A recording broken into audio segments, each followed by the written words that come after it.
I am Guylaine Beaudry. Feeling overloaded by information? That's a good thing. Embrace it. Information overload is really a recurrent historical theme. Each time we see too much, a new solution of a disruption is born for the times. Consider the 12th and 13th century project to organize knowledge. Pierre Lombard's solution was to bring together in 4 short volumes the opinions of the fathers, making it unnecessary to consult a multitude of books. A perceived oversupply of books led to the creation of a new form. The encyclopedia is the first disruption, meant to synthesize and disseminate knowledge. The documentary explosion during the Renaissance generated the next sense of crisis.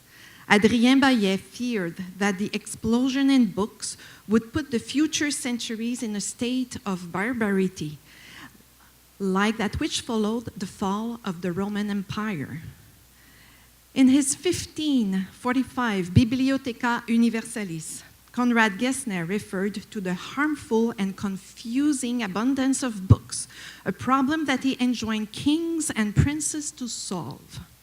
So, with each point of saturation, each wave of too much, something new emerges, something newly disruptive, utopian, a way of feeling comfortable with the overload. This back and forth is an old, very human story. We dream of something simple, 1 volume, 1 place, a universal library, 1 place, physical or digital, amidst the infinite production of more knowledge, more books, more digital, more to take in. And what does this desire for simple in a world of multiplying more mean for libraries? What new disruption will next save us from too much overload? Digitization is making the dream of universal libraries a one place to look, all the more within reach.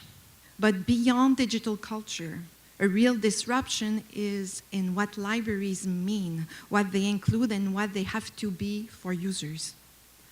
Concordia Library offers 22 different types of study environments, from grant reading rooms to social learning environments, Wi-Fi and electricity at every seat, group study and presentation practice rooms, standing desks, graduate student study spaces, dissertation writers' room, teaching spaces, seminar and thesis defense room, to zero noise room. Why so much? Libraries now need to be places of both silence and noise, of team and the individual, of visual and sound. Libraries meet the challenge of abundance with diversity. Information overload? The new library says, bring it on. And the technology is key. Imagine a technology sandbox, a place to explore new technology, to learn to use virtual reality, 3D printers, drones, and more. Learning by doing, recreating knowledge with technology, building data and digital literacy. This is the next frontier of overload. And it's essential for students. Just because students played with video games since early childhood doesn't mean they know technology and the digital. The modern library is like Lombard's encyclopedia, connecting humans with the world of overload, of too much, in innovative, creative ways.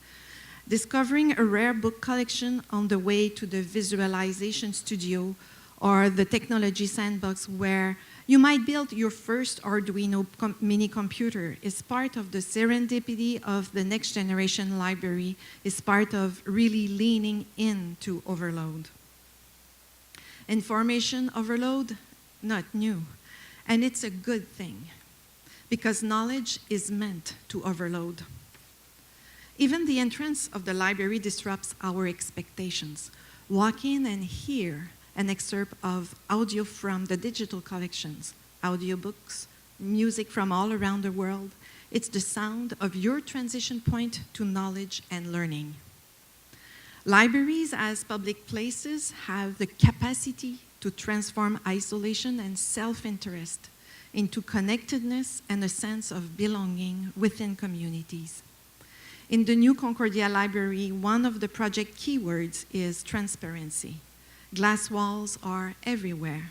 The result is spaces full of natural light, windows offering a view from literally every seat. But moreover, we see each other. We work side by side, solitarily or working together towards a common goal. We inspire each other. The space belongs to all of us, and it's not because we pay taxes or tuition fees. It is because we are part of the same community. And what of the current users of libraries, a new generation, millennials and beyond, apparent multitaskers, presumably often working on a paper while listening to music and watching an episode of their favorite show?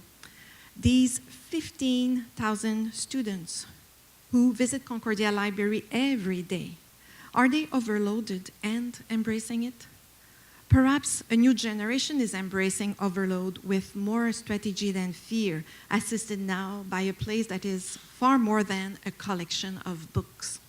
The disruptive library is a place for contemplation, for integration, interaction, the creation of ideas and new knowledge. It's a place to embrace and harness the overabundance, a place that is intellectually inspiring, a place that creates and reinforces a community. Come visit us, embrace it.